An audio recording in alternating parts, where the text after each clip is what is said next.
Vice President Shettima opens inaugural body of benches annual lecture, tasks judiciary to uphold the law. But this world is not without its burdens. The expectations are high, and the temptations are many. Senate passes bill mandating citizens registration.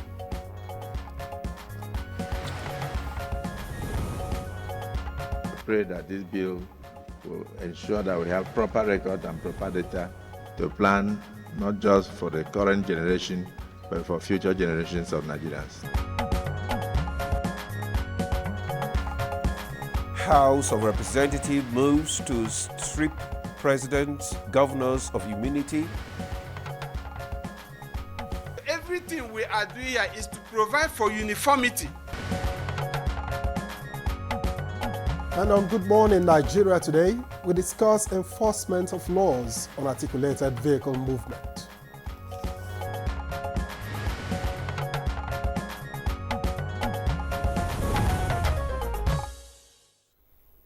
Well, have you ever been stuck behind a slow-moving trailer on a highway, Victor?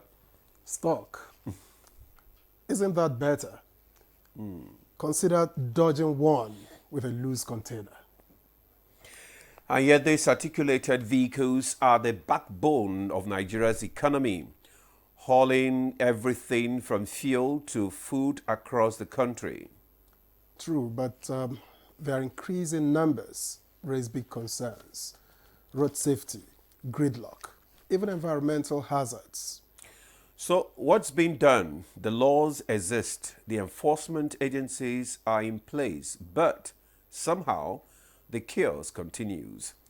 And that's why this morning we dig into the regulations, the gaps, and the solutions. Are we enforcing these laws or just reacting to disasters? Big question. And that's the conversation today. I'm Ademola Adeoye. Welcome to Good Morning Nigeria. And I am Victor Azu. Glad to have you with us. We're live on the network service of the NTA. Chukwudi Okoli Ubaja joins us later for the newspaper review. But first, the news highlight with Mina Daniels. Good morning, Mina. Good morning to you, Ademola and Victor. Here's the morning news. Vice President Kashim Shettima has enjoined the nation's judiciary to remain steadfast as custodians of the law. The Vice President gave the advice during the official opening of the maiden body of benches annual lecture in Abuja.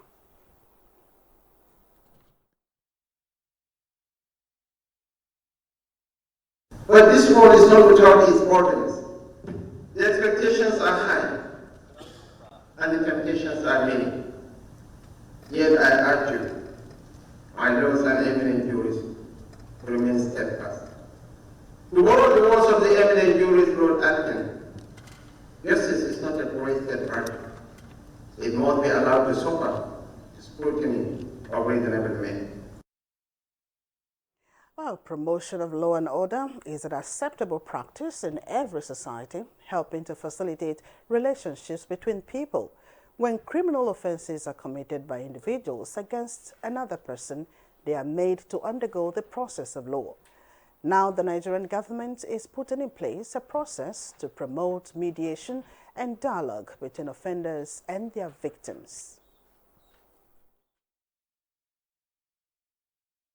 The Harmonized Training Manual is designed as a practical guide to equip justice sector actors with the necessary knowledge and skills to facilitate restorative justice processes effectively. Still talking laws, a legislative framework that would make registration of citizens compulsory has been passed at the Senate. The bill seeks to ensure the provision of a harmonious identity system in Nigeria that is free of inaccuracies, cost-effective, and in compliance with best global practices. Pray that this bill will ensure that we have proper record and proper data to plan not just for the current generation, but for future generations of Nigerians. Thank you. A bill for an act to alter the 1999 Constitution to define and spell out the president's immunity has scaled the hurdle of second reading in the House of Representatives. This proposed amendment also seeks to strip the vice president, state governors, and their deputies of their immunity in a bid to step up accountability in public office. Everything we are doing here is to provide for uniformity nationwide, so that state A will not go and say we have 2 years, and state B will say we have 3 years, so that it becomes an offense by any governor or anybody that will tamper with the local government system. The Free to Shine triple elimination campaign has been activated in the South-South geopolitical zone, further expanding the frontiers of current effort by Nigeria's First Lady, Oluremi Tinubu, to build a coalition against HIV/AIDS in the country. She flagged off the campaign for the region in Delta State. The aim of this target is set to see that 95% of the people who are living with HIV/AIDS know their status. 95% of those who are aware of their status are placed on life-saving antiretroviral treatment, and 95% of people undergoing treatment achieve viral suppression.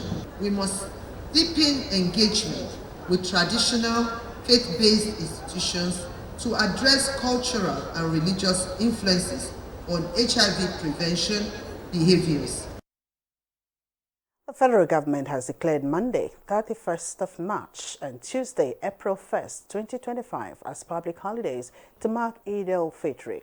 Minister of Interior Olubunmi Tunji-Ojo, who made the announcement in a statement, congratulates Muslims on the successful completion of Ramadan and urges them to uphold values of self-discipline, compassion, and peace.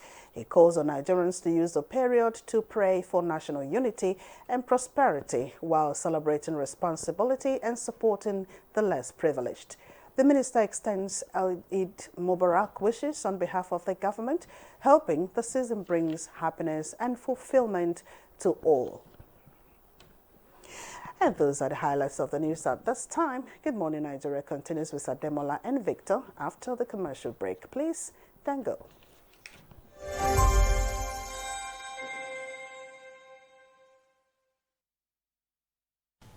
I am Oluremi Tinubu, the global and national Stop TB champion. Many people have asked why I've chosen to champion the fight against a disease like tuberculosis. My reason stems from a deep personal experience. I once had a friend who unfortunately fell ill and concealed the nature of his sickness until it was too late. Eventually, after he passed, we discovered he had tuberculosis.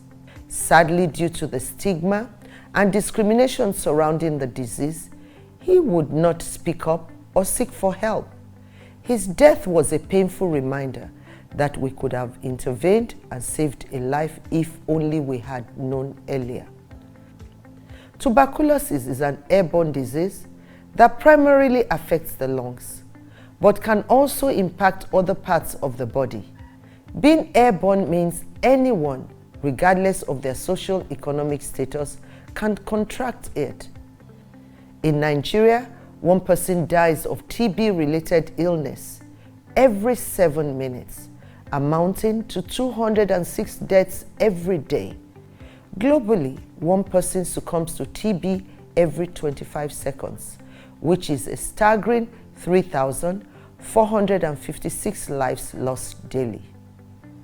These deaths are entirely preventable because TB is curable if detected and treated early. If you or someone you know has been coughing for 2 weeks or more, coughing up blood, experiencing night sweats, or losing weight drastically, it might be TB.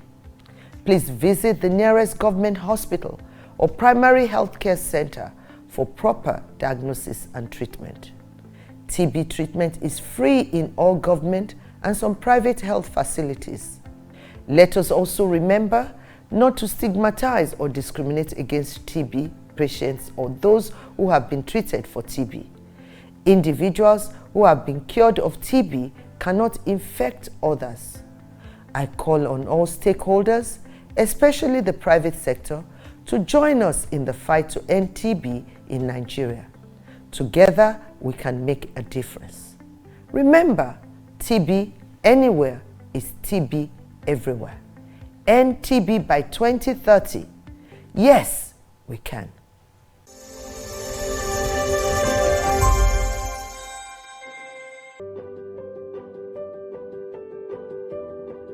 Have you heard the news? The federal government of Nigeria, through its direct benefit transfer program, has started the disbursement of 75,000 naira per household in 3 installments of 25,000, 25,000, 25,000 naira. Each recipient must have a validated national identification number, NIN, to receive the payment on behalf of their household members. To benefit, your household must be in the National Social Register of Poor and Vulnerable Households in Nigeria. The federal government's direct benefit transfer program is helping to reduce the effect of suffering while promoting financial and economic inclusion for the poor and vulnerable population in Nigeria.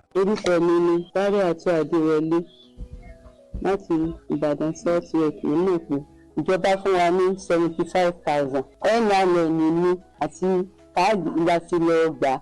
Nígbà tí mo sì gbà, mo fi ṣe nǹkan tó dáa, mo ra oògùn nínú rẹ̀. Mo ra oúnjẹ tí màá jẹ nínú rẹ̀. Mo sì wọkọ̀ mi náà ń bẹ. A sì fi yòókù ṣe ọ̀rọ̀ ajé pé ká tó máa rí dé bá.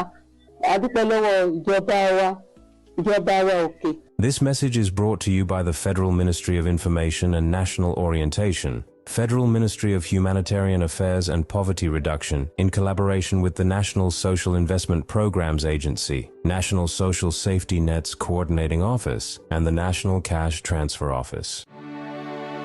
At break time, when my champ needs to keep going, he's going to need his favorite snack, containing calcium, iron, and fiber. Milo Snacks, snack of future champions. Milo! If you want to become something, become a child again. Why be a patient? If you must worry, then worry about winning. Why worry about germs? When you come home, bring tales and stories. Why bring in germs? Shield your families from germs. When Dettol is a part of every household bucket, then you and your family can stay protected from up to 100 illness-causing germs. Everyday use of Dettol keeps my loved ones protected. The counsel of our fathers. I will urge and advise our younger generation to use talent and brain to sort out problems, not arms. Nigerian youths, let's build our nation together.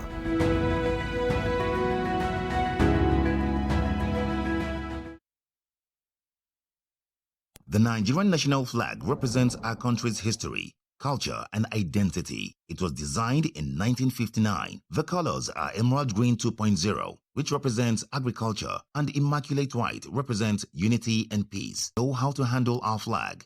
Illuminate the environment or don't fly the flag overnight. Do not fly a dirty or tattered flag. Take such flag to the nearest National Orientation Agency office for proper disposal and replacement. The national flag can only be flown at half-mast on the directive of the federal government.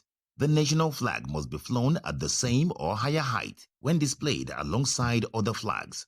Don't burn or allow the national flag to fall on the ground. Do not print, decorate, modify, or insert the coat of arms on the flag. Our national heroes are not buried with the flag. They are honored by presenting it to their next of kin during internment. Respect our national flag. Be a real Nigerian. This message was brought to you by the National Orientation Agency, NOA. Nigeria is perched on the treasure trove of solid minerals. Gold, coal, tantalum, tin, but none is more critical to our future, or the world's future, like lithium. Let's talk about illegal mining operations. What is our strategy?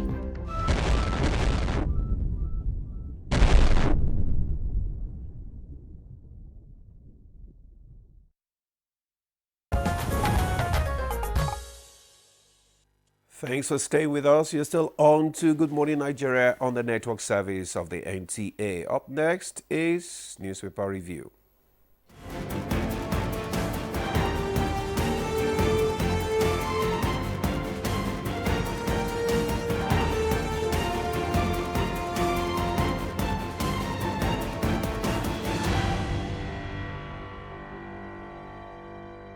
Right, thank you for staying with us. Let me welcome Chukwudi Okolubaja to today's newspaper review.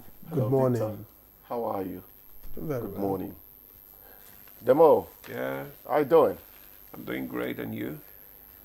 The two of you look crisp. As if you're just from the human mint. That should be God's factory. Perhaps. Thank you. All right, let's begin the review with the Daily Times. And the major story here reads, Fireworks as Senate moves to immortalize Nwosu. That story is on page 2 and of course refers to Professor Humphrey Nwosu, who died recently. And just after the picture story, halt downturn in ethical standards of legal profession, CJN charges body of benchers. You get details of that on page 5. And on page 5 still, you have 26,000 children held in correctional centers annually. That's credited to the Minister of Interior, Olubunmi Tunji-Ojo. And Salah, police assure of security in Kano amid tension over parallel Durbar. That story is on page 11. And just finally on the front page of the Daily Times, reps investigate 5% road maintenance user charge. You can get details of that on page 9. And that takes us to the People's Daily, which leads with this headline, Bill to strip VP, governors, others of immunity passes second reading at reps. For details, go to page 15 of the People's Daily.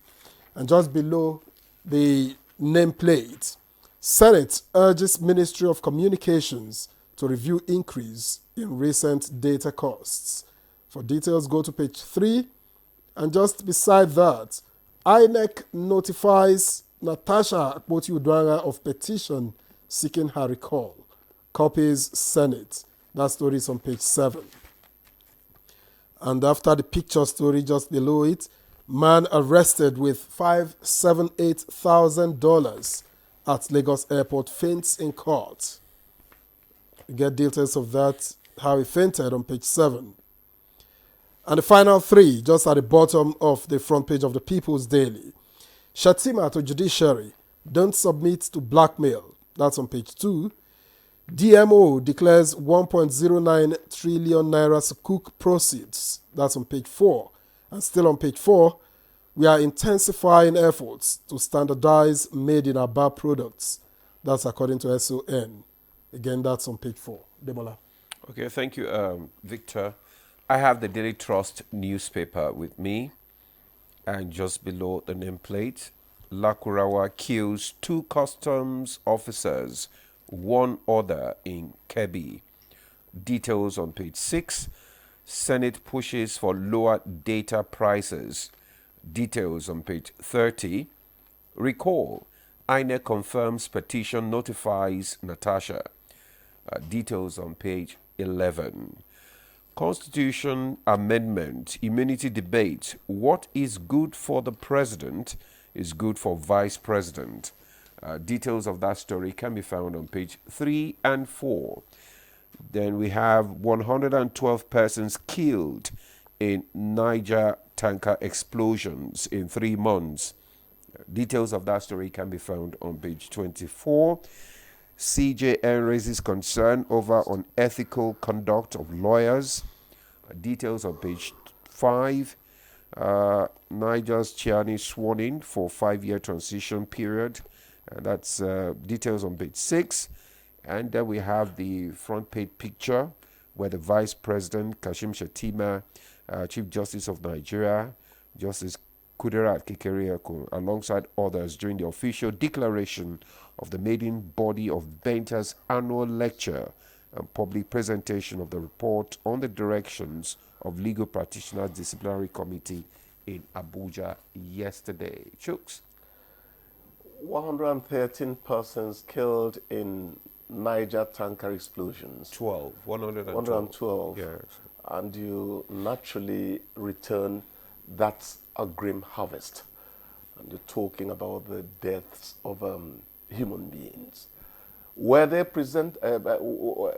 could these deaths have been prevented? That's a I good can question. assure you that at least half of those people would not have died. I think some of the deaths were preventable. Remember, What do we do? had just about 2 weeks ago a similar situation in Abuja. Sure.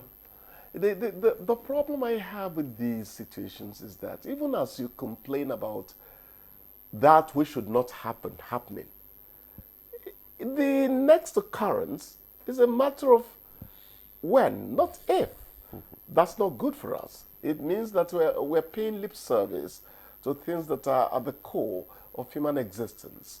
An organism must preserve its own life. It's a biological fact. So let's work towards it. CGN raises a concern over unethical conduct of lawyers. When I look at the judiciary, I've been reading a lot of things, insinuations, people are intoning things and all that. I don't know how true those accusations are. Down there, Shetima to judiciary, don't submit to blackmail. The Nigerian situation is one in which it is not the action men are taking that will really bring about a change in how we live our lives. It is for us to visit integrity on any stipulation or law or policy we posit or put in place for ourselves. A bad editor is a bad editor. Let him paste factuality, fairness, accuracy, objectivity, and balance behind his desk. If he does not have integrity, his stories are not going to be things that ennoble society. The same thing goes everywhere. It is good for all these things people are talking about concerning the constitutional amendment to go on. But when we do not bring integrity into life and living, it's all lip service. So it's okay, fine. Let us do what we can to at least get the structure right.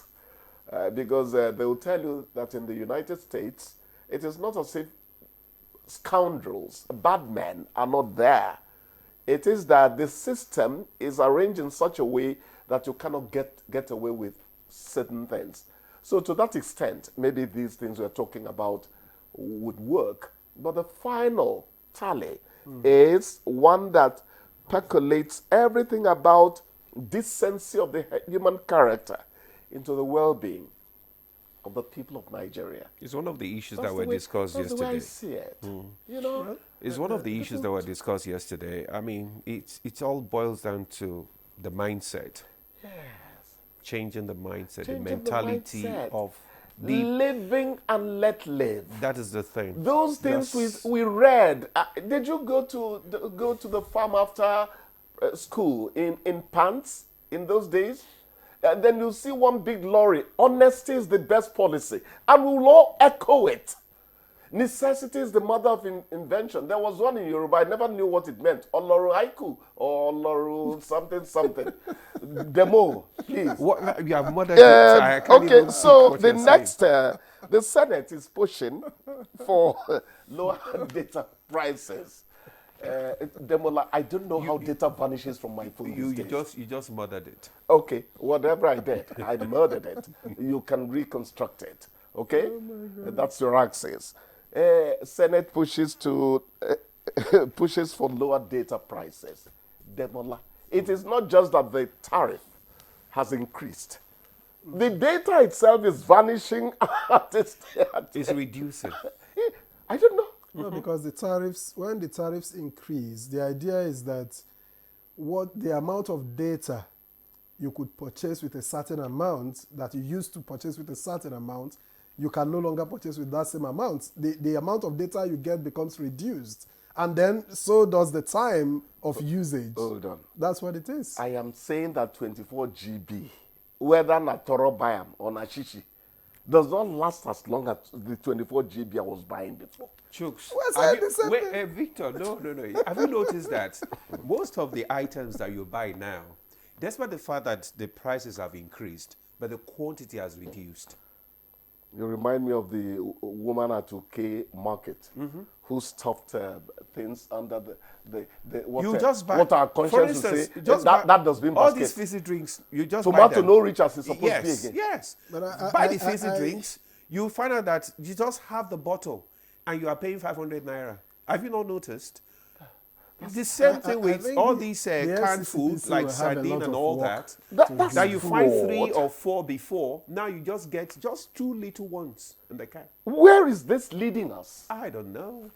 And they have increased the FCCPC prices. has a lot of work to do because I've been elsewhere outside this country. You see same products that we have here. You see it elsewhere. You imagine why is ours like this and theirs is like that.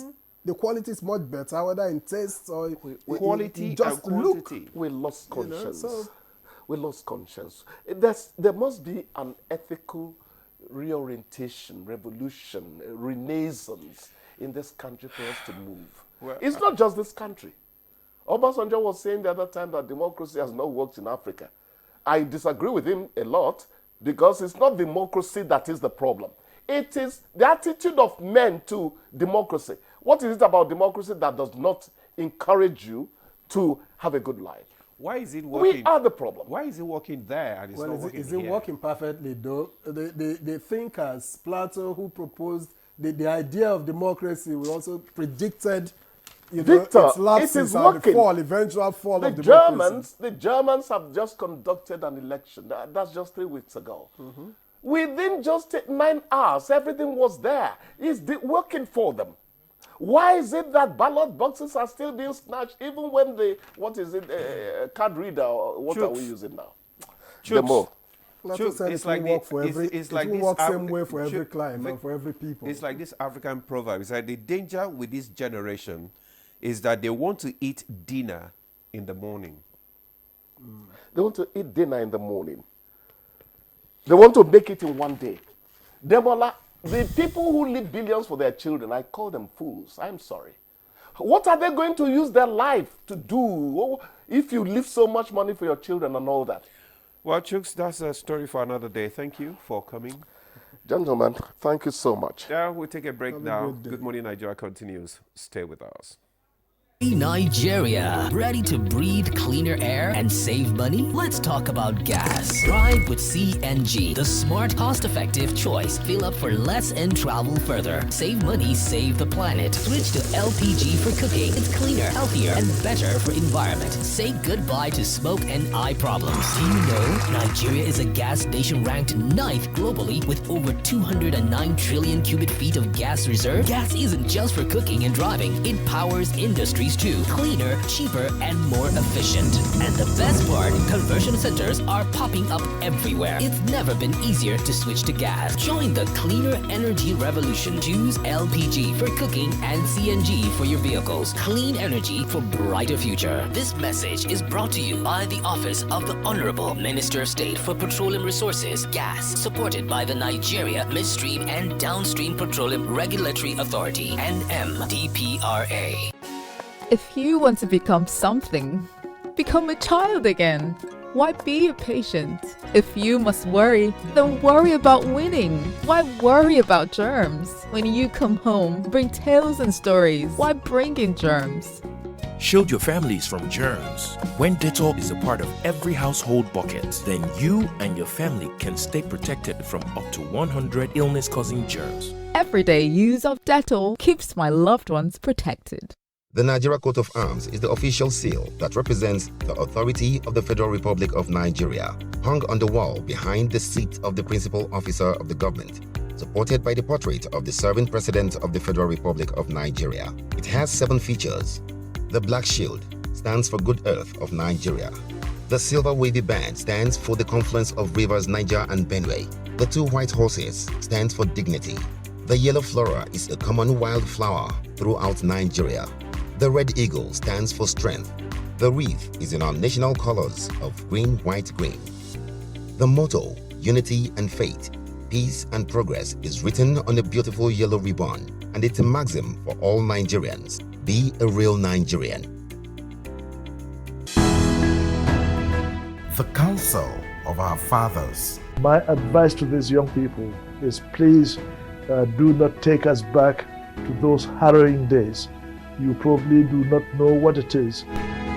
Nigerian youths, let's build our nation together.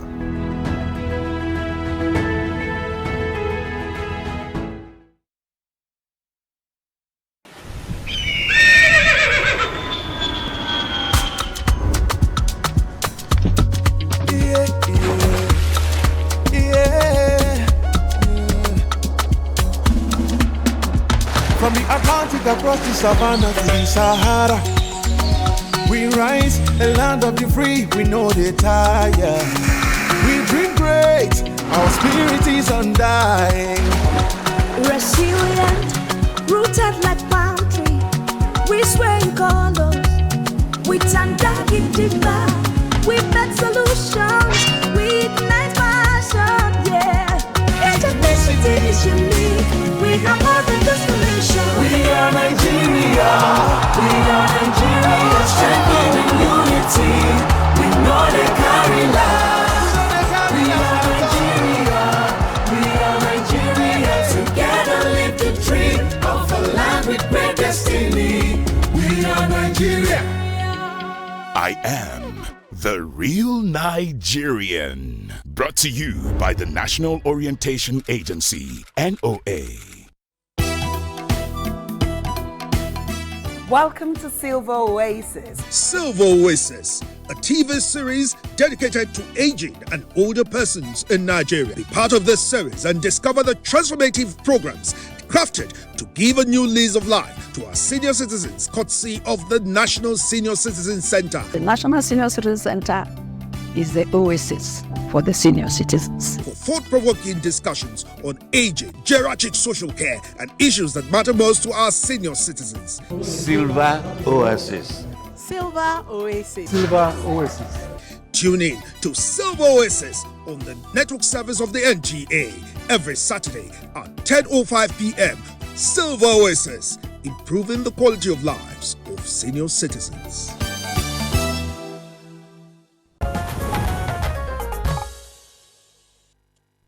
All right, thank you for staying with us. This is Good Morning Nigeria on the network service of the NTA. To begin our conversation, we borders on the enforcement of laws on movement of articulated vehicles. Here's a background report put together by our correspondent Ibrahim Hamidu.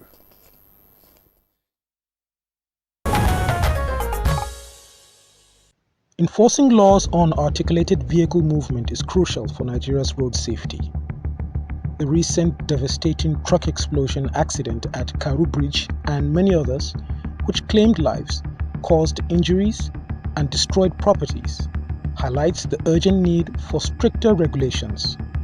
In Nigeria, articulated vehicles like tankers and trailers are required by law to maintain a maximum speed limit of 50 km per hour on highways and 60 km per hour on expressways.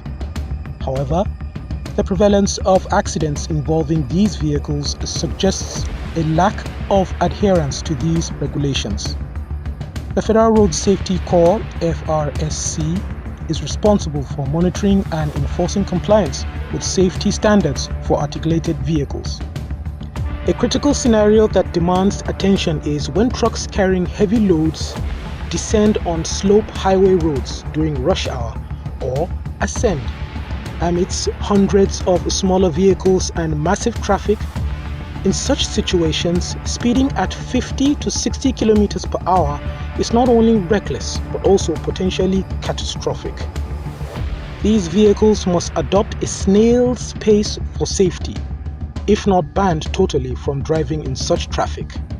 To counter this behavioral pattern, road traffic and safety law enforcement officers could implement strict speed limit enforcement, utilize technology like speed cameras and radar guns to enforce speed limits, designate specific routes, assign specific routes for articulated vehicles, avoiding congested areas and steep slopes, mandatory driver training programs, introduce training programs emphasizing defensive driving and hazard perception, regular vehicle inspections, conduct regular inspections to ensure compliance with safety standards, collaborate with traffic management agencies, work together to optimize traffic flow and reduce congestion. Law enforcement experts will discuss the challenges and strategies for effective enforcement of laws and articulated vehicle movement in Nigeria, and how to prevent accidents like the recent Karu Bridge tragedy. Thank you very much, Ibrahim Dan Hamidu, for that background report there. And now joining us to discuss enforcement of laws on movement of articulated vehicles. Let me introduce the Assistant Corps Marshal, Federal Road Safety Corps, Uche Omeje, is the Operations and Federal Road Safety Corps, FRSC. You are welcome. Thank you very much. Also joining us in the studio is Dr. Bello Abdulateef, Director, FCT Directorate of Road Transport Service. Dr. Lateef, you are welcome. My pleasure, sir. Still joining us here is Comrade Oluchi Chinagorom, Petroleum Tanker Drivers National Secretary. Glad to have you join us on Good Morning Nigeria. Thank you, sir. And good morning. All right, thank you, Demola. Let me also welcome here in the studio Manu Chuboju, who is a lawyer and transport consultant. A pleasure to welcome you to Good Morning Nigeria. Thank you very much. Good morning. And finally, but by no means the least, we have also been joined via Zoom from London, Maryland, United States of America, Simon Patrick Obi. Obi is a supervisory board member, Youth for Road Safety, yours. Thank you for joining us. Good morning, and thank you for having me. Well, let's begin our conversation this morning with the ACM, that is the Assistant Corps Marshal Uche Omeje, with this question. And because we have found out that most times we are most of the time reactive instead of being preemptive. And what are the current laws and regulations governing movement of articulated vehicles in Nigeria? Okay, thank you very much. Funny enough, when you're looking at the movement of articulated vehicles, and I listened to the prologue before we came on air, the speed limits were clearly highlighted for highways and for expressways. If you look at it, you notice that for highways, it is lower than for expressways. And the simple reason is that within the highway, you have intersections here and there. A true expressway does not have any intersection. If a vehicle, if a traffic is going to cross it, it is going to use an over bypass or an under bypass, but it should not have any intersection. And because of that intersections you have on the highways, it is anticipated that the other motorists could actually bump into the highway without even thoroughly taking cognizance of the person that is on the major road. And so the speed limit is always lower. So when you look at, in terms of movement, the first factor you should look at is adhering to the stipulated speed limit for various areas. And even within this context of the highways, when you get to the built-up areas, you notice that the speed limit comes down. Just last year, the United Nations will come up with a different speed limit with what we have in urban before. Before, in the urban, you say 50 kilometers per hour. No, now it is 30 kilometers per hour. So it is expected that within built-up areas that motorists should adhere to that speed limit.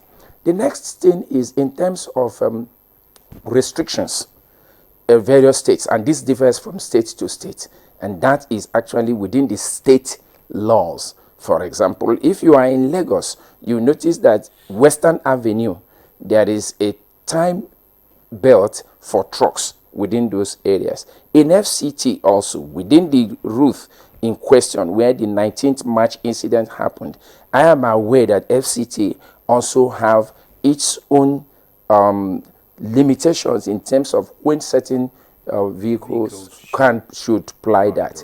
I go back again to Lagos, where I spent most of my career. Yeah. You will notice that Awolowo Way, you will not see trucks there. It is prohibited that trucks don't use Awolowo Way. From Alausa, there's a radio up to the Allen Junction, up to the Keja Bridge. You notice that trucks don't use those roads. It's delineated, no entry for trucks. So there could be specific restrictions like that at built-up areas and at certain routes. That is the movement in terms of rail movement within the context of the law. Okay. Now, what we have not been able to establish in Nigeria is, should we really allow, because of recent it has come to the front burner, should trucks really move during the day when other motorists are also on the road, or should they just move at the night? The argument is neither here nor there. For us in the Road Safety Palace, if you say they should move by night, you're also going to consider the issue of response time in the case of an emergency. All the incidences we have had, you've seen how all the services, be the FRSC, police, VIO, and of course the fire service, you have seen response times improve greatly in recent times. And I doubt if we will get the same measure of timely response if it is at night. Then you also need to balance it with the security situation in the country within those highways too. So it is a debate that will not end if we continue to do it. Should the person have a breakdown, will he have mechanical help or not at that point in time? So I think within the context of all this, because I even read in the papers, I don't know how this thing, where they are pushing in the House of Assembly that it should even be, they should just move at night. But then again, remember also we are in the democratic setting, that people also have freedom of movement. So within the context of all these things, I think what we should be looking at is just in terms of... What does the law say concerning their movement? Is there any specific time? No, that's exactly what I just said. There's no specific times per se, but there could be specific restrictions from varies from state to state. And I illustrated it with FCT and Lagos, you know, and these are just specific. But when you look at the general context of the law, you cannot restrict somebody from moving at any point in time. We don't have that law yet that says trucks can only move at night. There is fundamental human right. I'm sure we're going to go to court if we come with that also. But would you say that these laws, well, decentralized as it is at the moment, are they obeyed? Well, it's easy to make the example of Awolowo Way in Lagos. These are exclusive areas. It's easy to get this out of the way in those places. In other places that you know, are these laws adhered to? And that is why we are where we are today. Not just about the trucks movements in terms of adherence, but the general attitudinal predisposition to obedience to traffic rules and regulations. You have it in trucks, you have it in cars, you have it in motorcycles, you have it in commercial, you have it in this thing. We just flagrantly disobey traffic rules and regulations. We don't call it anything. Look at FCT here. I have done a study, but though not too extensive, and an observation survey. I stood at a particular point and I was counting how many vehicles that beat or run on red, as we technically put it, but beat traffic light. Now I discovered that the SUVs and the who are the ones that are actually even doing it more than the commercial or this you are looking at. So it's about, we just have this nonchalant attitude to obedience to traffic rules and regulations. All right. Thank you very much. Thank you very much, A.C. Amucho Major. Let me get to Comrade Chinagorom just beside you there. There are laws, maybe not as stringent, maybe not as much as we would want them to be, but do you, and I speak, your members, do you have a challenge adhering to existing laws regarding movement of articulated vehicles?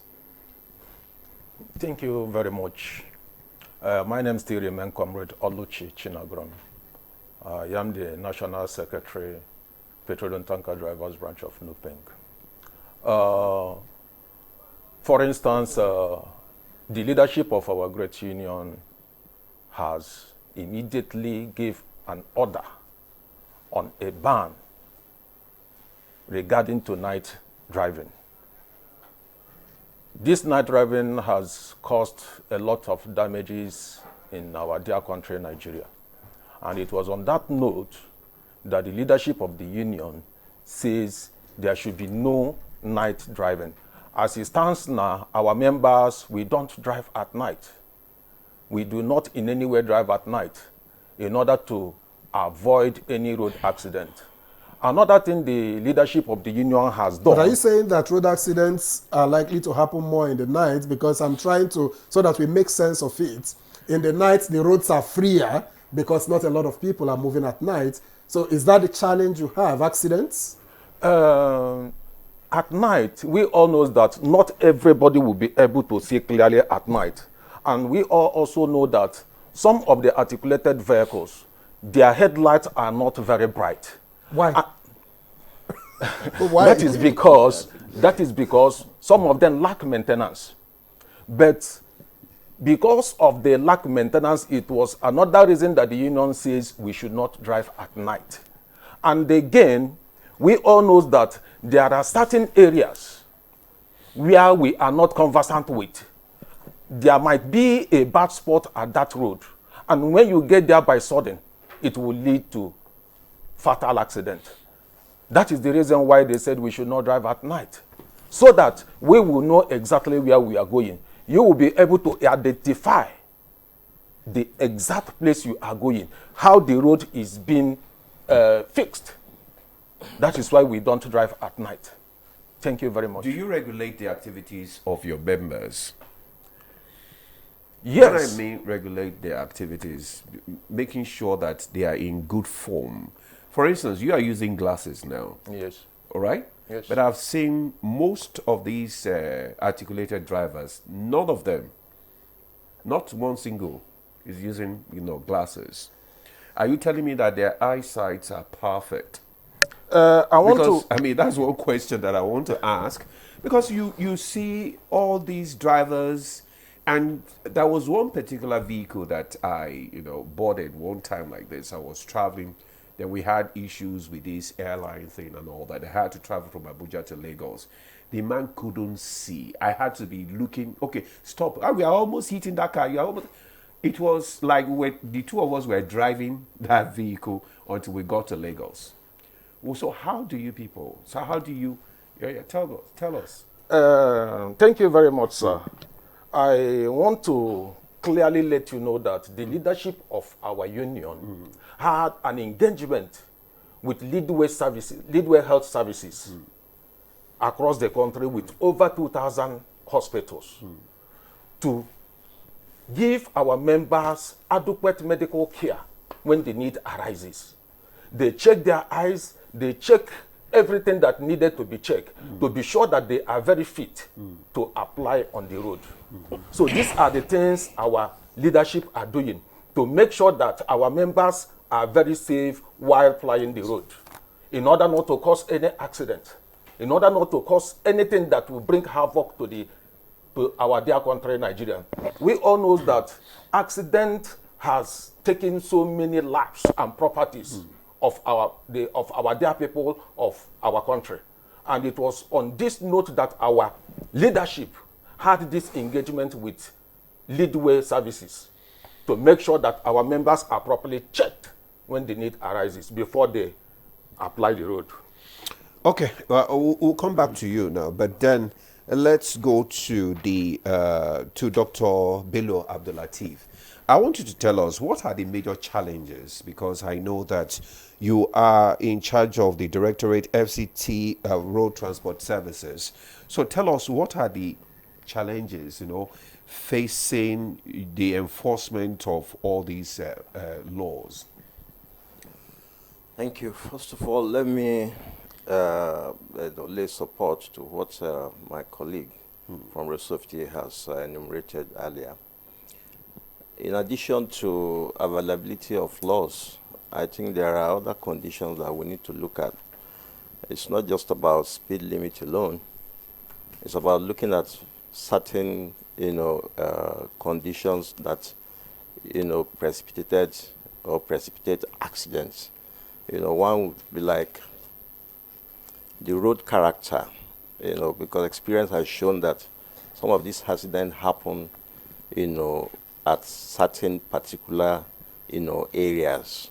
So we have done our own studies and we discovered that either some of these roads are slopey or sharp bends, and for articulated vehicles to be able to apply these areas is always very difficult, because of other complementary factors, which is mixed road use.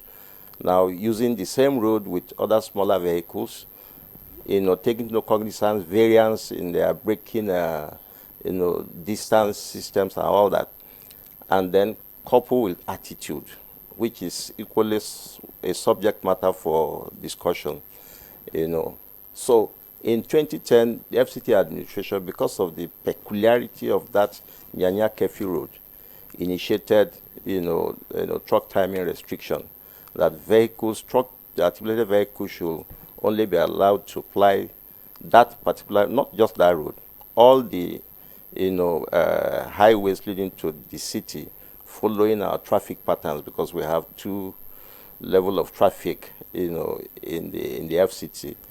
In the morning time, when the inbound to the city is heavy, and in the evening, when the outbound, is heavy. So in the morning, trucks are not supposed to ply, those roads from 6 a.m. to 11 a.m. And in the evening, from 3 p.m. to 10 p.m. So this is the restriction that was initiated and backed by, FCT transportation regulation in 2010. And then the responsibility of enforcing this restriction is saddled with the Directorate of Road Traffic Services. But of course, the peculiarity of FCT. If there is no, enforcement synergy among all the stakeholders, including the union and other, security agencies, it's going to be difficult, for one agency to, monitor and then enforce the regulation. We've been doing our best since the initiative of this truck restriction in 2010, not until last year when the court slammed judgment against us that we cannot impound and impose fine, on motor vehicles on the road. In fact, indirectly saying we have to be off the road. But for us, we have been doing, a lot of, enforcement management to still keep our, officers on the road so that we don't allow, total breakdown of traffic law and order. So for me, I think there is need for us to broaden, our enforcement synergy to involve other stakeholders, other agencies, particularly those that, have, checkpoints, at all these strategic areas of the highways. That is the military, for instance. So, but for what happened on the 19th March, we have actually sought, some collaboration, and then we are getting cooperation from other agencies, the road safety, the military, the police, and now the truck timing is being obeyed, but I don't know for how long it will last, but in the time being, this is what is happening. But for... Okay. Dr. Abdulateef, thank you very much. But clearly, the steps that are being taken at the moment maybe may work in Abuja, but it hasn't stopped the carnage, overall. Because what we still find is the continuous accidents, loss of lives, and all of those. So we'll get back to you, but let me get to Manu Chiboju. What's your assessment of this whole situation? Yes, haulage vehicles, articulated vehicles are important for the economy, to keep the economy ticking because of, moving goods and all of that around the country. But then the toll on lives, the toll on human lives is also impactful when you look at negatively impactful on the society, even on the economy itself. So where are we getting it wrong and what needs to be done? Thank you very much. I agree with you that in spite of the laws available for regulating the movement of articulated vehicles, we continue to have carnage on our roads. And if you look at the statistics, I'm familiar with the road safety statistics because I'm an ex-road safety officer. Now, the statistics are shocking. To keep it simple, we are looking at an average of 4 trailers and 4 tanker accidents per day. Average. On a daily basis, year in, year out. And we are looking at deaths and injuries arising therefrom. Day in, day out. Yeah, some make headlines. As we are here in the studio, before we leave, God forbid, but that is the statistics. Statistics are stubborn. There will be 4 accidents somewhere nationwide. There are about 3,000 to 4,000 trailers and tankers on our roads every day. Using road safety statistics, NNPC statistics, Nigerian Post Authority statistics, and other markets where these trailers get loaded. These 4,000-5,000 are totally unnecessary. We are also looking at the neglect of our other transport modal system. 4,000 tankers and trailers on our road. What about railway? Railway can easily depopulate these hazardous vehicles on our road. What about pipelines? Pipelines are completely neglected. It's as if it's not a transport mode in Nigeria. You don't hear pipelines mentioned at all. You just think it's a Niger Delta thing. No. Pipeline is a nationwide thing. In fact, pipelines should be such that some pipes should be wired to our individual homes. Just as you have taps in your house. Gas should be wired to our houses, and other gadgets and other facilities like petroleum should be wired to our neighborhood. We don't need these tankers and trailers on our roads if we depend and develop and stop the neglect of other transport modes. We have about 20,000 square kilometers of waterways in Nigeria. 10,000 year in, year out that are navigable. We don't use them. 26 to 30 states in Nigeria are navigable. We don't use the waterways. We have river ports fully developed that are neglected. I don't want to mention Onitsha Port. I don't want to mention Baru. I don't want to mention others that are totally neglected. These are ports, river ports. I don't want to mention Makurdi, Benue, where I am from.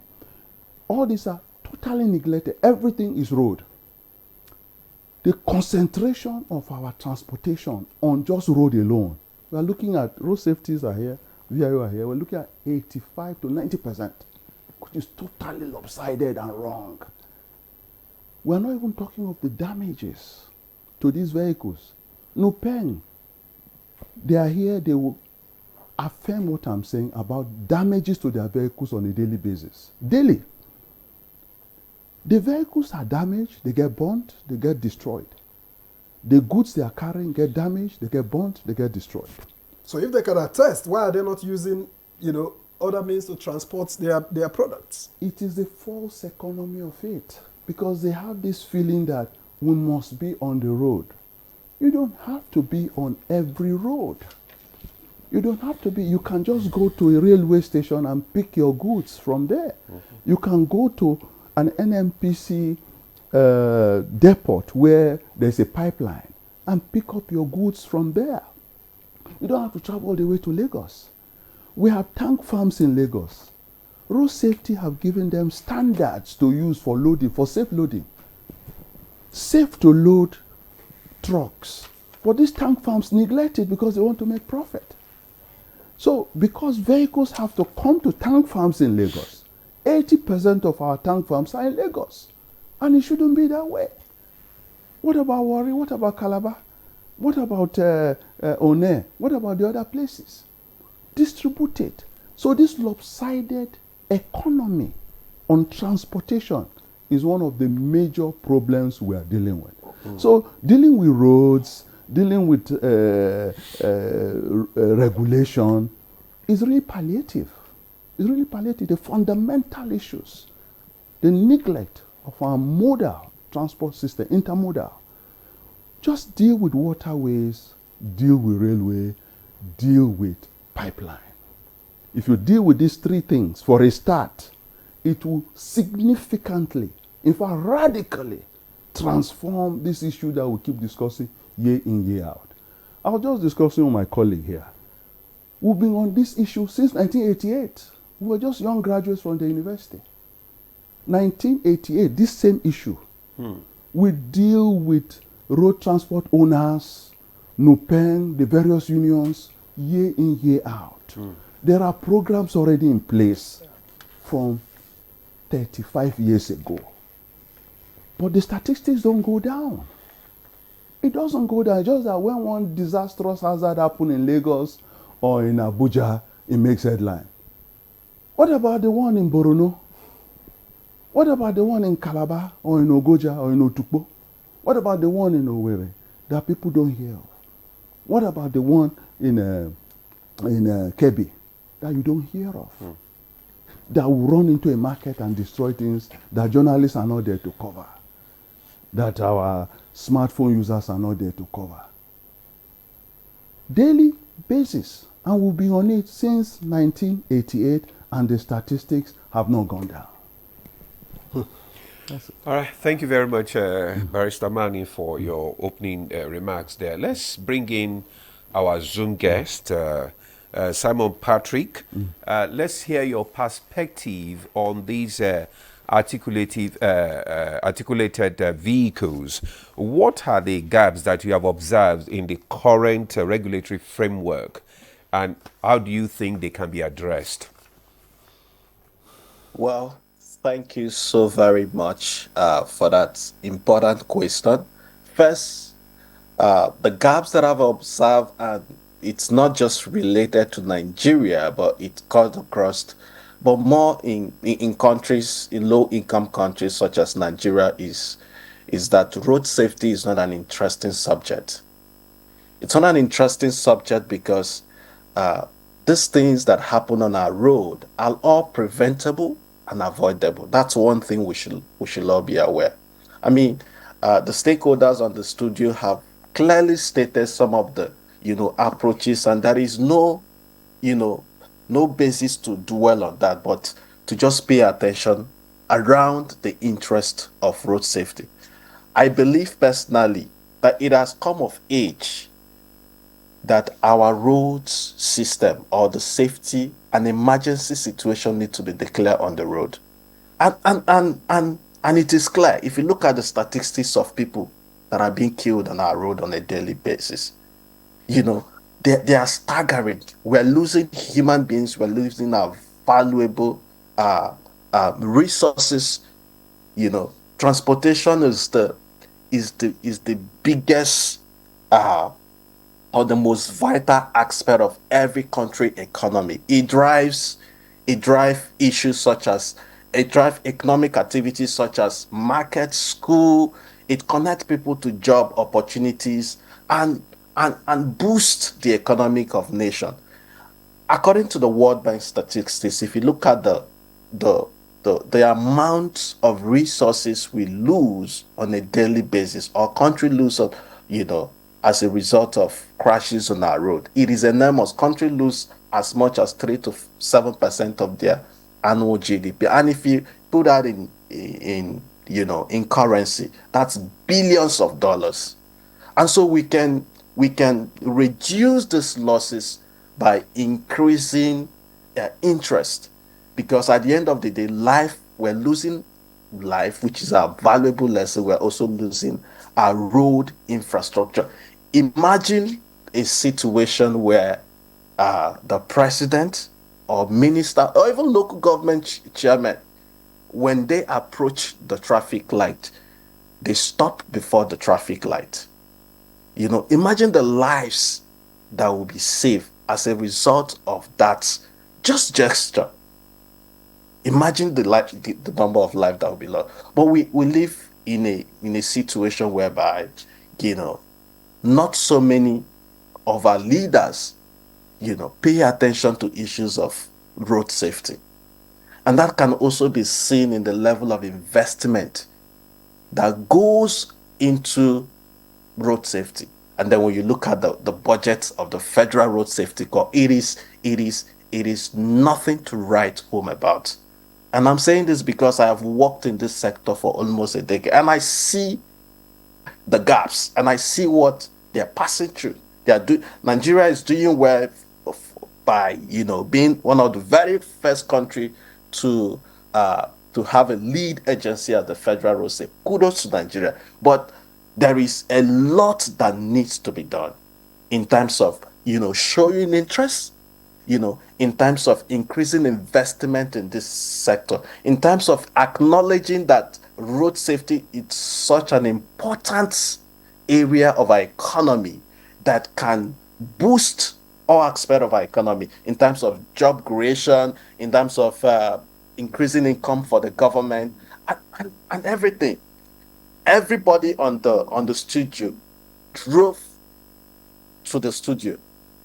And that is reflective of every aspect of our life. Everybody uses the road.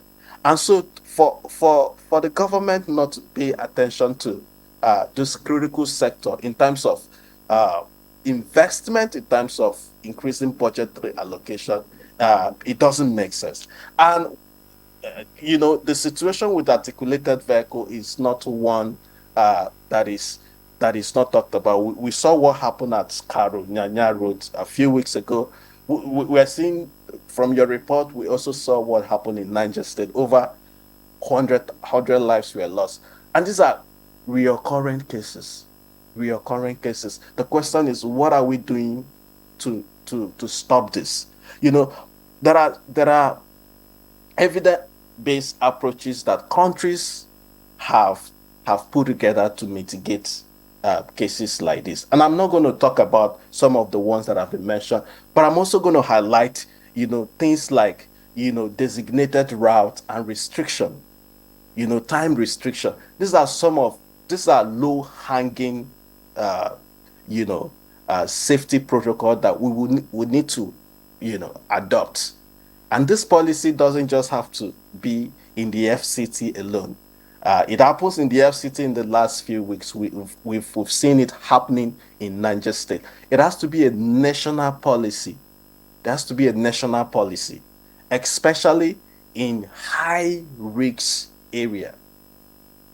Especially in high-risk area, in areas that has been identified as black spots. It has to be like that, because we're losing human beings, we're losing life. Every year, according to WHO, we're losing almost 40,000 lives on our roads. The data are there, the evidence are there. The question is, what are we doing to mitigate this?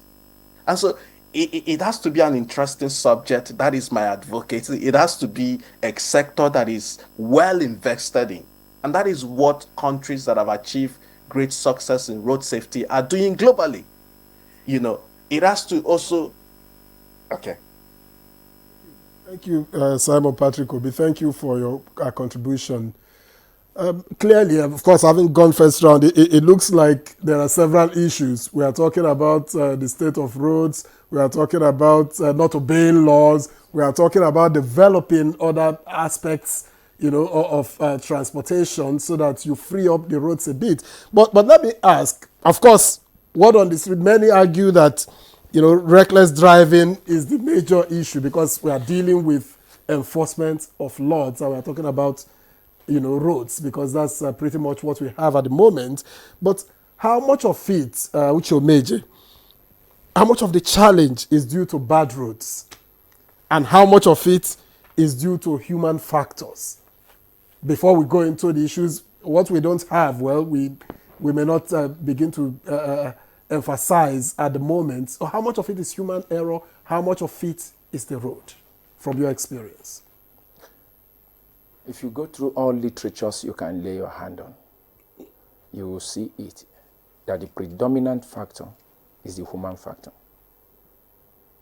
Studies have shown 85 to 90% is purely at the doorstep of the human factor.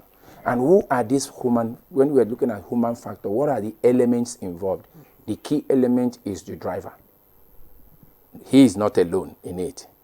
Other road users, including pedestrians, including the truck pusher, including, I hope you know that animals also use the road.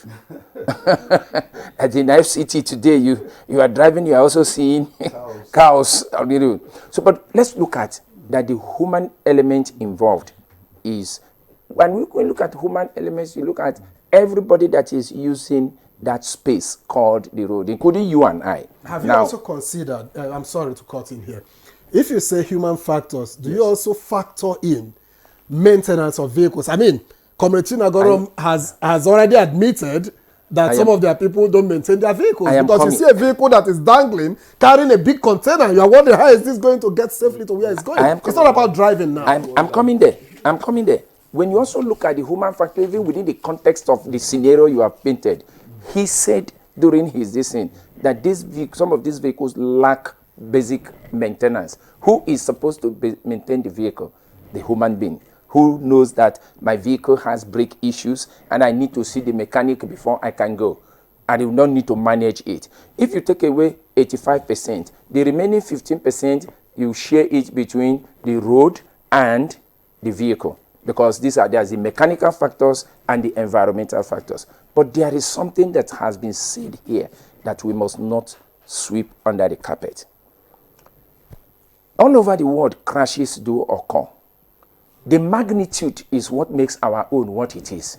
The fatality index of Nigerian own is what makes it what it is.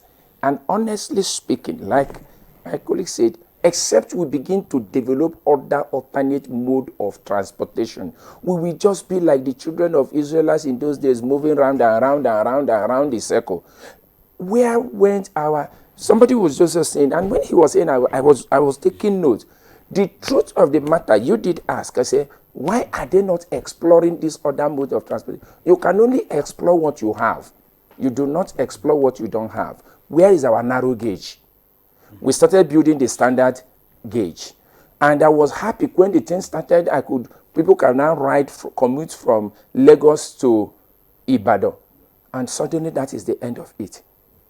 Why have we not continued with that standard gauge and connect all other? Must I come is to... the one in Lagos still working? It is. It's still working? Very perfectly working. At the toll gate? From Ebute Meta, you can take it up to Ibadan. Okay. You understand? But why are we stopping there? Why have we not... Must I come to Abuja by road or by air? Okay, you have Abuja to Warri. Go to Itakpe through this. Yes, it's working. Why are we not continuing with it? Do you know the population that travels by these two ones that I've just... Where went our narrow gauge? That one distance can just take about 100 or more of these tankers that we are talking about. Nigeria is a very funny place. While we are battling with this, every day you see security agencies arresting somebody that they went to go and vandalize our rail. That one that we don't even have, they are vandalizing the one we have. To be honest with you, the road mode, if it has been a human being, by now you will be crying that you are killing me. That you are killing me. So we need to actually really explore other modes of transportation. Let me tell you what other countries have also done. In Netherlands, they have canals. they have canals, artificial canals meant for mode transportation. In those places where you have low incidences and fatalities, you see how they explore other modes. The non-motorized transport sector, must we all drive? He said something, he said we all drove here. But do you know that in places like Netherlands and Sweden, professors go on their bicycle to lecture rooms? That's just it. And you see clearly delineated cycle tracks. You see clearly delineated walkways for pedestrians. I think even most of our low lifespan now in terms of the because we have even jettisoned the issue of walking and all those, which improves the cardiovascular health for us to even live longer. So we cannot run away from all this. But one thing I want to say is this. In all these things we are saying, there's a deficit somewhere, and we need to start working on those deficits. In some of these countries that we are mentioning, government is not the one providing everything. Why are we not exploring build, operate, and transfer? That is what you see all other places. The government own is to provide the enabling environment. And if you ask me why investors have not come into Nigeria to invest in the transport sector, is because we have not provided the enabling environment. That will make me to ask a question. Where is our national transport policy document?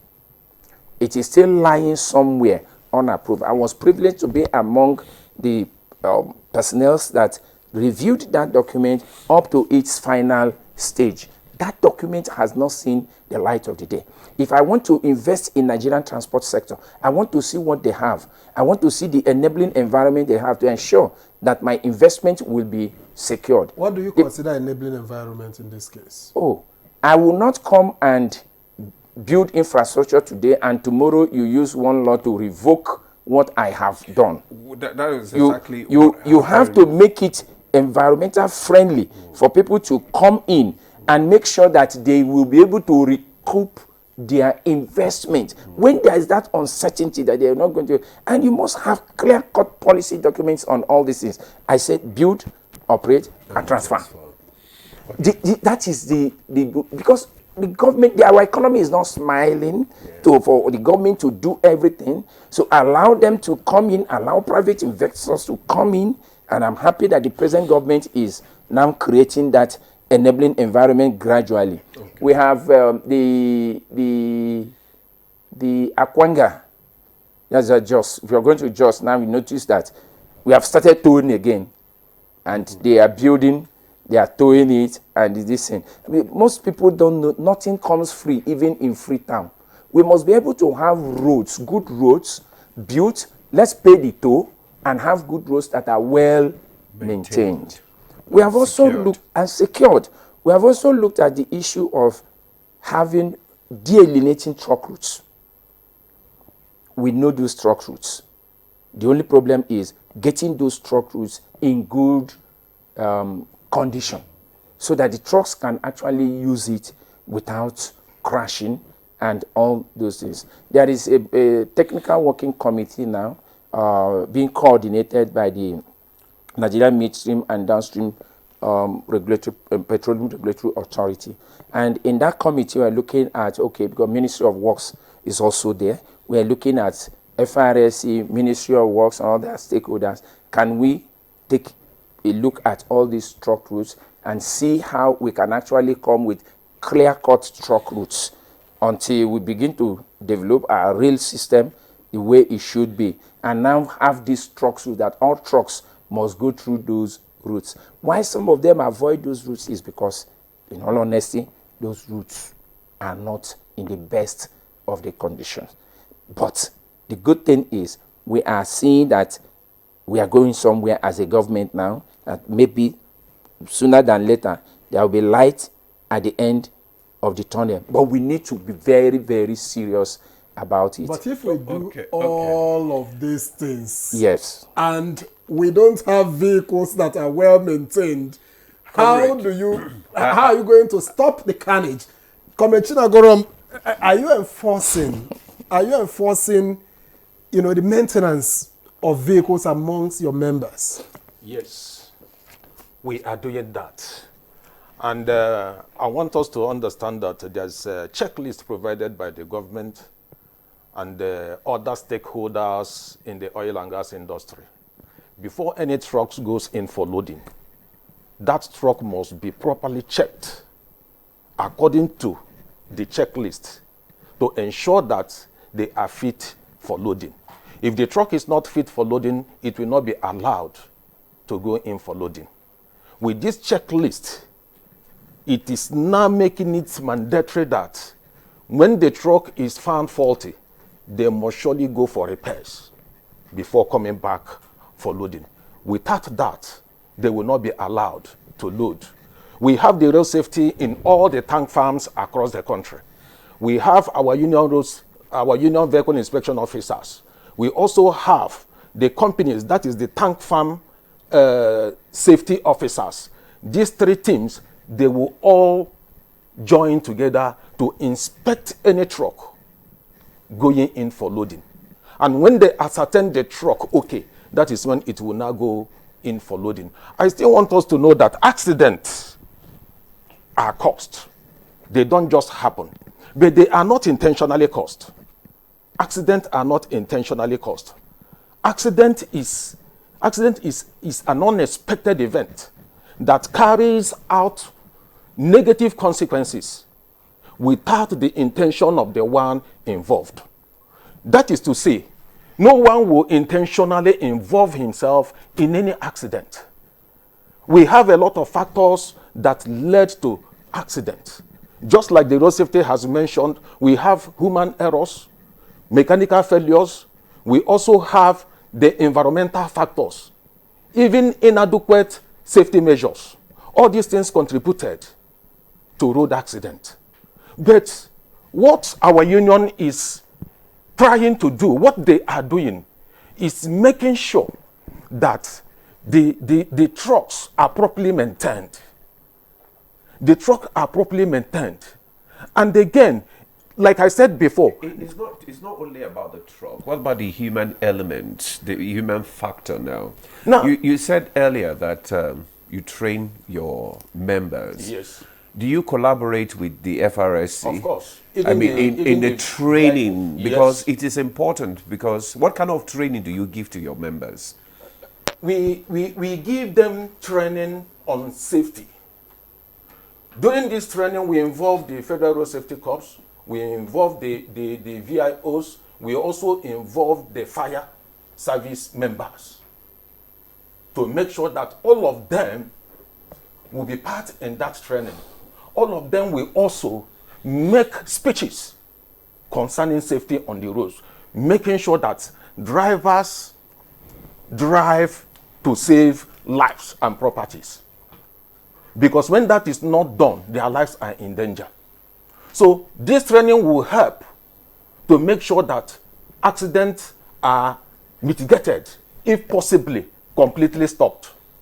And but this training, we don't see it in their, their manners in which they drive, when they are in the city, because they are always intimidating, all the lower cars and all that, because the moment they just get to the road, they just want to push you off. They can drive against traffic and dare you on your lane to keep coming. Training. Do you have your members besides the FRSC and others? Because when I say collaboration now, that you also monitor them. You understand? Yes. You're on the road monitoring their activities besides the FRSC or the other agencies of government. Do you monitor their activities? Yes, we monitor the activities of our members while plying the road. We have our task forces across the country at strategic places, making sure that they drive according to the rules and regulation of the country. We have them, we have our task forces across the country. With these things, we all know that we have individual differences. And because we have individual differences, the way I live my life is not the way you live your life. Some of those things are the things that are affecting the drivers while plying the road. But The leadership of our union is making sure that our members adhere to the directives of Federal Road Safety Corps and the government at large to make sure that they are we very hardly safe. see that, because when you drive behind or beside or in front of an articulated vehicle, your heart is in your mouth. It's like, I just your heart is skipping. Your heart is just let me get past this. He even admitted that they don't maintain the vehicle, so I don't know where because the you just want to maintenance leave comes this. from. Not that we don't maintain, we maintain. We maintain, like I said before, my life differs from yours. There are some times a truck owner might want to manage. And you allow them? We don't. That is why that checklist is involved.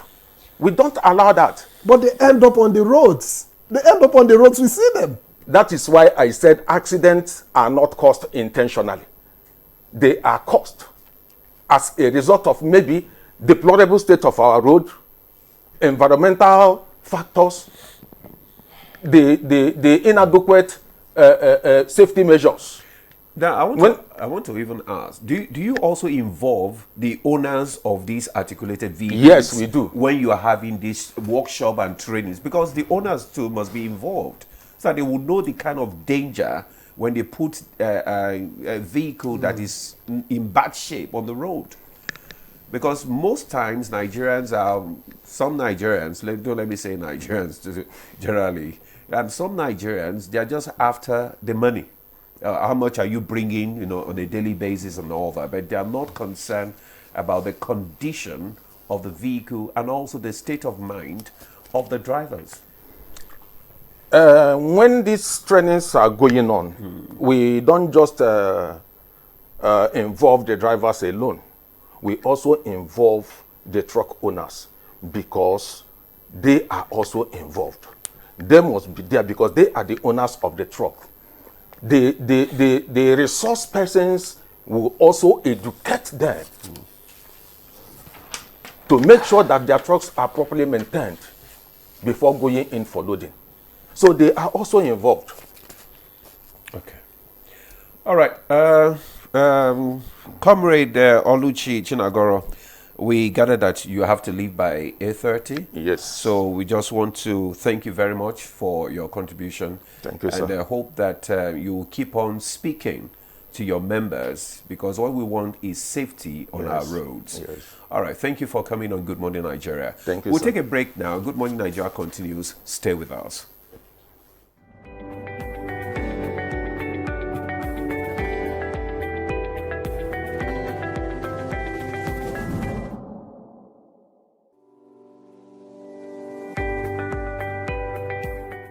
Well, creativity is so broad. I would say whatever it is that you're creative about, it takes a lot of practice before you become very good. So if it's something you intend to pursue, it's something you have to keep doing. You have to keep practicing.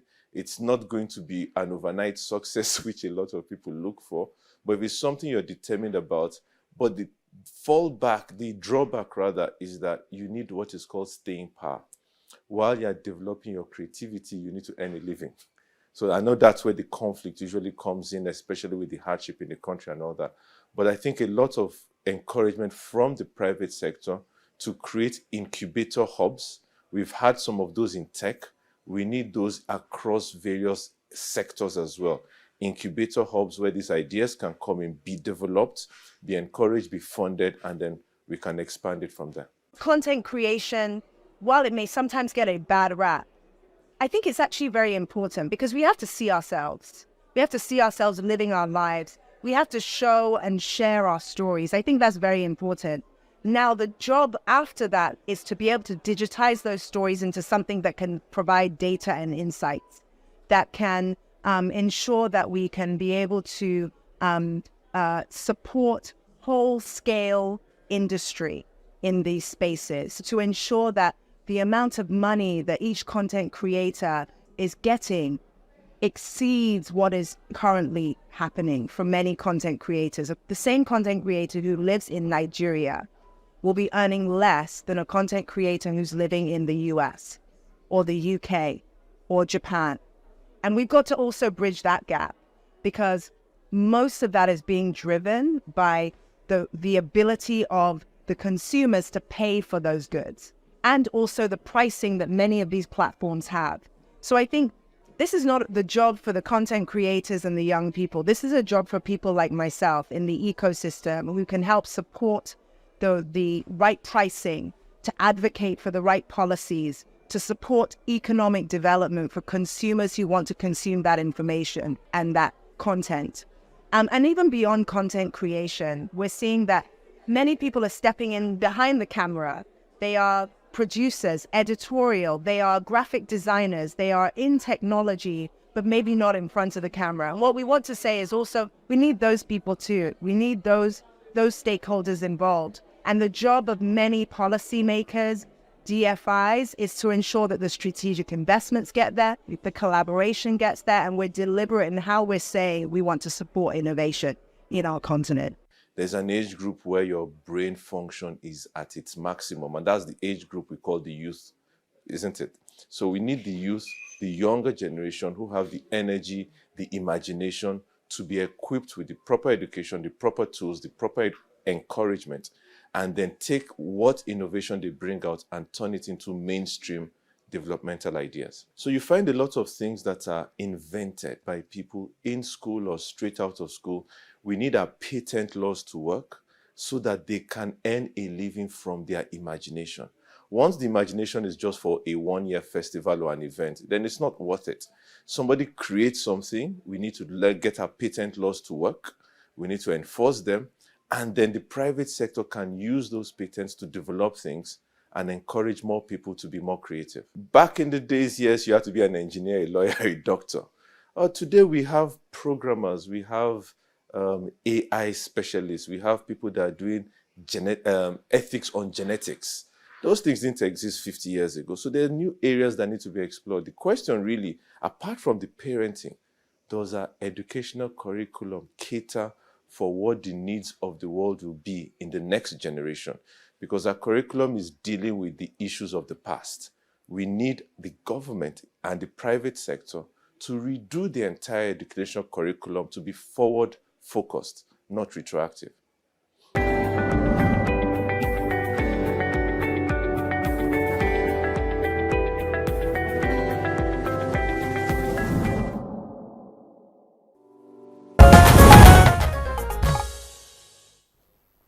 All right, many thanks for joining us. This is still Good Morning Nigeria on the network service of the NTA, and we have been discussing enforcement of laws governing the movement of articulated vehicles. Well, we're getting into the business end of this conversation. Let me get back to Dr. Bello Abdul-Lateef. A lot of issues have been raised regarding the human factor, regarding the kind of vehicles that are on the road, the age of the vehicles, lack of maintenance, and all of it. But how do we find a solution if we have not been able to develop the rail sector enough to divert? If we have not been able to develop the waterways enough to divert, how do we find solutions to the carnage on the roads because of articulated vehicle? Thank you very much.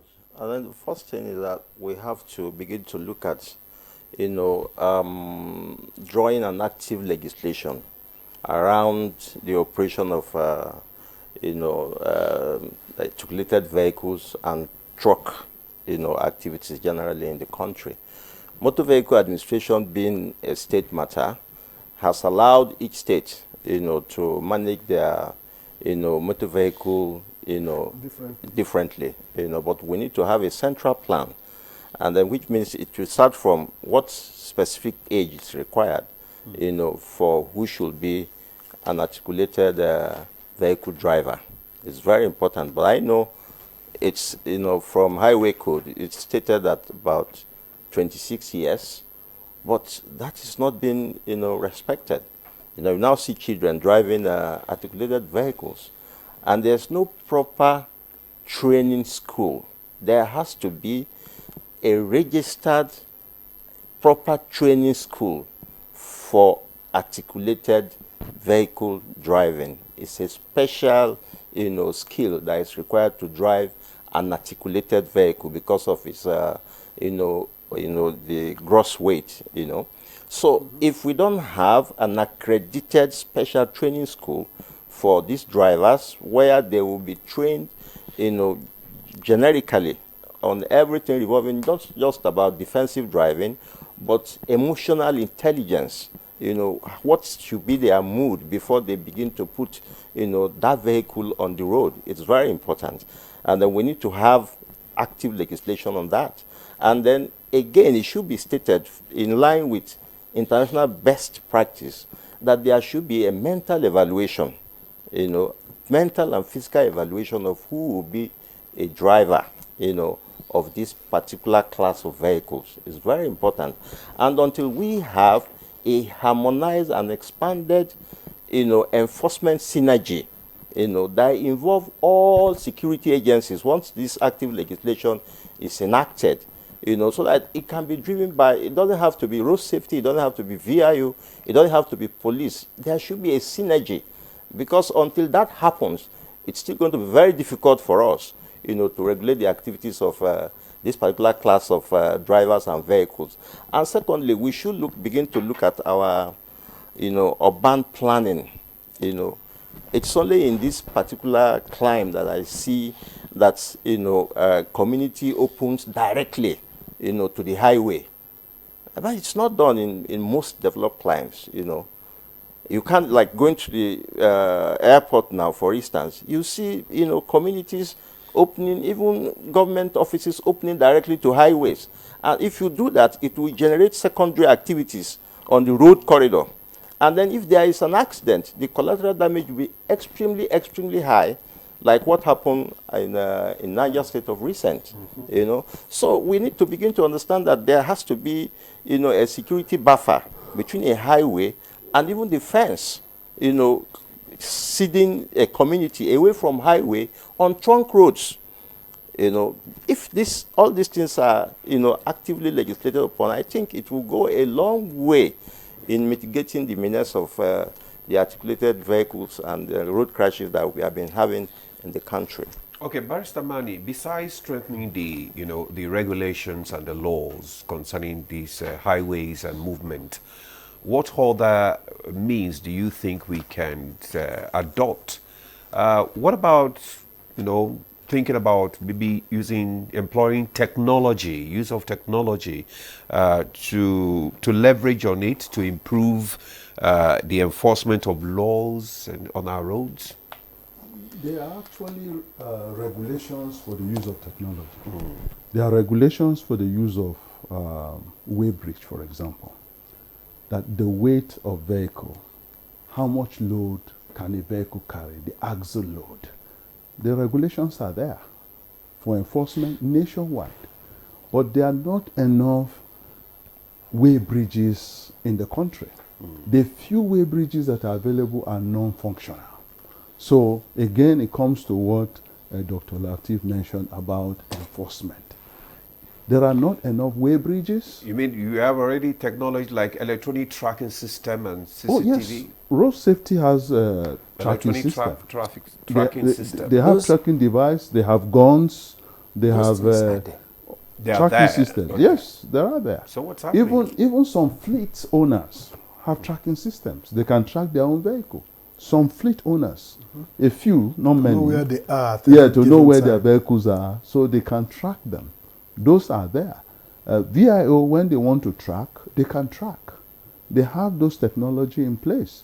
Various technologies are already in place. It is the availability of it and the accessibility of it. And sometimes the functionality of it is not even functioning. The technology is there, but it's not accessible or functional. And that defeats the purpose of having them. In many cases, like the various states, they have them, but they are not sufficient. They only have them maybe in the state capital. So most of these states are big geographically. Most of our states are big geographically. So you only have technology in just the state capital. But road transportation happens outside the state capital too. 80% of road incidents. That's why I don't even like using the word accident. Because as we've agreed here, they are human directed. It's human elements that are directed. And to that extent, they are therefore not really accidents. They're just incidents. Incidents because if you manage the human element in it, and some, even the human elements involved, they disregard technology anyway. Even when they know they are being tracked, they disregard it. Even when they know they have to use particular standards of loading. Like we were referring to safe to load. The safe to load policy in many tank farms are disregarded. And only very little technology is involved. You check the roadworthiness of the vehicle, you check the axle weight, how much it can carry, you check the brakes, the lights. The comrade that left here a few minutes ago agreed that some of their lights don't work, and that's why they don't drive at night. Why should your light not work? Huh? It's one of the essential elements of maintaining your vehicle. All the lights should work. Your brake light, your headlight, you name it. They must work. So when vehicle owners are telling you their lights don't work, so they don't drive at night, well, it gives an indication of the general attitude as regards maintenance. And that's the larger part of the challenge that we have. And I want to bring in Simon Patrick Obi, because if laws work in other climes, why do they not work here? We have a lot of laws, a plethora of them. But we don't enforce, and we don't even obey a lot of our laws.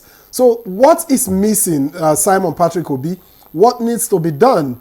We can talk about laws from now till next year. If the laws are in place, will they be obeyed? If the laws are in place, will they be enforced? How do we get out of this?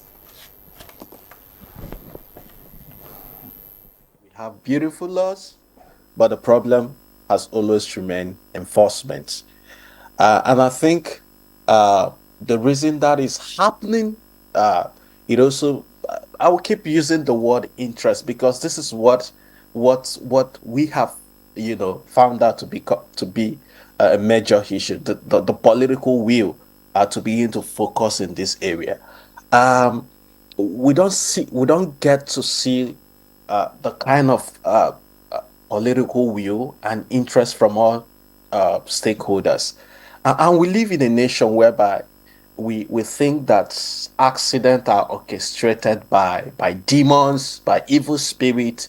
But we've seen evidence have also shown that these crashes, they are not called accident, by the way. They are called road traffic crashes. They are all preventable and avoidable, right?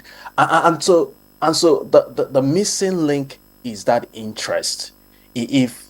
If there are political will, if there are interests, then we see investment. This investment would push for enforcement, right? But we've also seen cases where there are no much, awareness.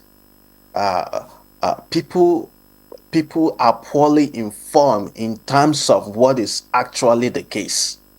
Like if you ask an average Nigerian accident, and the next thing you would hear them say is that these things are demon orchestrated cost. But from the conversation we've had so far in the studio, we've seen that bulk of this is caused by the human factor. And so if there are greater awareness around, these are not caused by demon, these are caused by us. We are responsible for this. Then we will begin to see change. And then not just, we talking about it, but let it be a conversation that it's all stakeholders across board need to champion, right? But it has to come from the top. It has to be the effort. The government has to be proactive. When I mean the government, it has to be the government from the highest level. In countries where we've seen that road safety is improved, we see that governments are championing that discussion. One of your guests mentioned Sweden, which is often used as an example. We see a situation where Sweden is performing best, but that came from the highest level of government. So we need to see that commitment. That commitment will translate into making sure that these laws, these beautiful laws that we have, are enforced, in in the way that they should be. We've also talked about issues of technology, which we have. I hear that we have technology, but we don't see them, every day. If you have those technology only in Abuja and other states or other remote areas, you don't have that. I mean, you wouldn't say that you have those technology. So I mean, those technology needs to go beyond the capital city, right? They need to be in the remote villages, in places, especially where these crashes happen.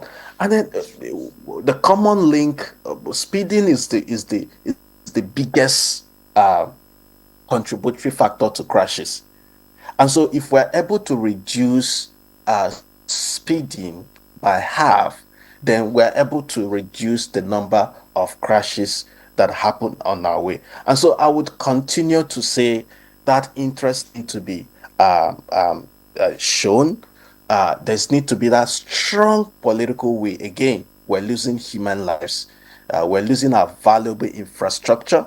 We're losing our access, and transportation is the major driver of our economy. And we need to understand that if we improve transportation safety, then we're improving standard of living, we're improving our economy, we're saving life, and we're enhancing productivity, job creation. And of course, this would also generate a lot of income and save the government a lot of valuable resources, in addition to all of the beautiful strategy we've mentioned in terms of roadworthiness.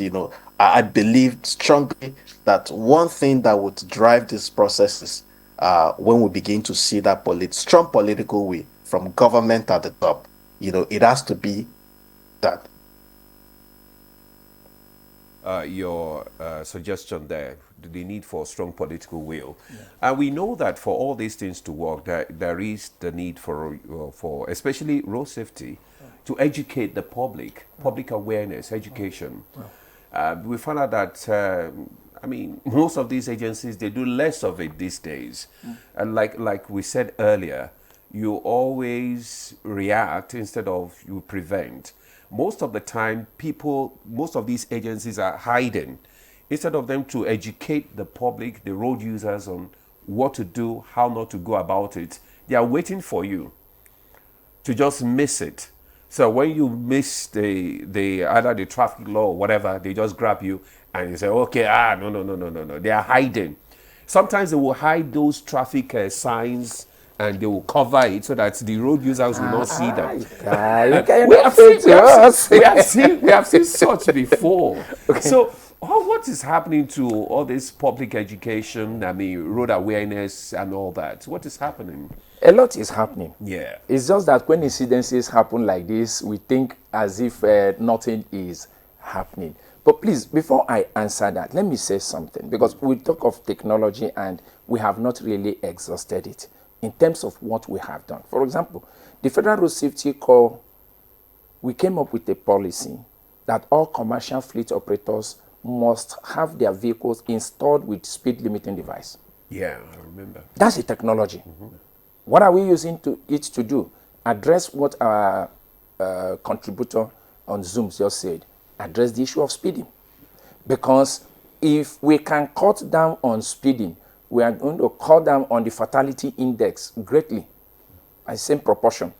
So we came up with that, and all commercial fleet operators have been installing it. I agree with you if you say, that it has not really gone, generally everybody have not. Is it mandatory? But then it's all borders on the economy. When we started, the dollar rate was not what it is today, and the compliance was higher. When we had this recession and the dollar rate became, because all these things all these technologies we are talking about, remember that they are all imported. But is it mandatory to install? It is. All commercial, when I said all commercial fleet operators must have their vehicle installed with speed limiting device, and we are enforcing it. And before the NUPENG secretary left, he mentioned about the checklist. FRSC developed that checklist that we are using in tank farm. What we did when we started having all these high incidences of crashes involving tankers was to train our operatives on safe to load. After training them, we deployed them to these tank farms. The essence was for us to ensure that we tackle this thing we are seeing today now from the origin, because the origin is from the loading point. We make sure that vehicles that do not meet minimum safety standards do not load. We don't get them to load. And I'm happy, I referred earlier before to the technical working committee that the Nigerian Midstream and Downstream Petroleum Regulatory Authority is now chairing and coordinating, where all of us as stakeholders are, that day to day are now getting involved. We had the issue of overloading also of these trucks. Remember that we started with 33,000 liters. From 33,000 liters, we get to 45,000 liters. Now we are now having trucks 60,000 liters and above, and they are now helping us to address it. We have staggered these things in phases that very soon now we'll phase out 60,000 liters. This is due to stakeholders' collaboration. Then you come to states. There are states like FCT and Lagos who have also deployed number plate recognition cameras. For example, Lagos for one. Whatever you do on Lagos, they pick it and at the back end.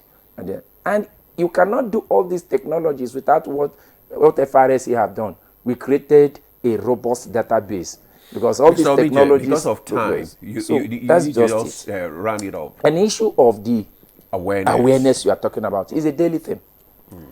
On a daily basis, if an FRSC operative arrests somebody, before you are allowed to pay, you must go through public education in their office before you are allowed to go and pay. We are still on with our park advocacy at interstate parks, where our operatives go there and talk to them before they leave. We are still on with our road shows and mega rallies at the Salah is now coming. If you go to the field, you see that all the sector commands, they have been doing one form of campaign or the other in which they invite the stakeholders, including the press, and it's always covered. And one other thing we also did was to create a mobile app that if only Nigerians can tap into it, go to Google Play Store, download the FRSC mobile app. If you are approaching a crash-prone area, a black spot, that app will tell you that you are approaching a crash-prone area, that you should slow down your speed. But since we know that not everybody will obey laws, what are the challenges you have with enforcing existing, road traffic laws here and there? What challenges do you have? Is it manpower? Is it logistics? It's a combination of so many factors. Logistics is there too. As I speak to you now, I need more patrol vehicles to police Nigerian roads. I need more patrol vehicles. I need more recovery vehicles that when it happens, you can take them off immediately. I need more ambulances. These things are all logistics. And you need more personnel. And of course, personnel will always Barrister go with Mani, it. So it's a combination of factors. Barrister Mani, the key takeaways. 60 seconds, please. Key takeaways so that we can have Dr. Lateef as well. Over-dependence on road is not helping the economy. Okay. The cost is high, both human and economic, even to the owners of the vehicle. We already have waterways, and these waterways can be deployed and used. The water is there. There's a network of waterways of over 15,000 kilometers already. It's already there. It's for us to use. What about for movement? For movement, we can deploy barges. Barges can carry 3-4 tankers in one go, one small simple barge. How many barges do we have in Nigeria? So intermodal system of intermodal. Okay, Dr. Lateef. Yeah, for us in FCT, we are proposing to establish articulated truck terminals at every entry point to the city. Where in each of the truck terminals we'll have an inspection bay, we'll have a weigh bridge, we'll have a restroom, and we'll have a fire service and other complementary services, so that before you run through the city, your vehicle need to be inspected, ensure that you carry the right tonnage. All right, and expect that we carry the right tonnage. Dr. Bello Abdul Latif, Director, FCT, Directorate of Road Transport Service. We thank you for your time and for your perspective. My pleasure. Thanks. Let me also thank Manu Chuboju, who is a lawyer and transport consultant. We thank you for your thoughts on the program and for your time. Thank you for having me. And here in the studio, finally, let me thank ACM Uche Omeje, who is in charge, the ACM in charge of operations at the Federal Road Safety Corps here in Abuja. Thank you very much for joining us on this conversation. And finally, but by no means the least, Patrick Simon Obi, Supervisory Board Member, Youth for Road Safety, yours. Thank you very much for joining us. I'm sure this must have been a little bit inconveniencing because of time difference. So we thank you very much. We appreciate me. All right, and that's Good Morning Nigeria for today. We hope to see you again tomorrow. I am Victor, as we join us again. I'm Ademola Adio. Thanks for watching. You have a great day.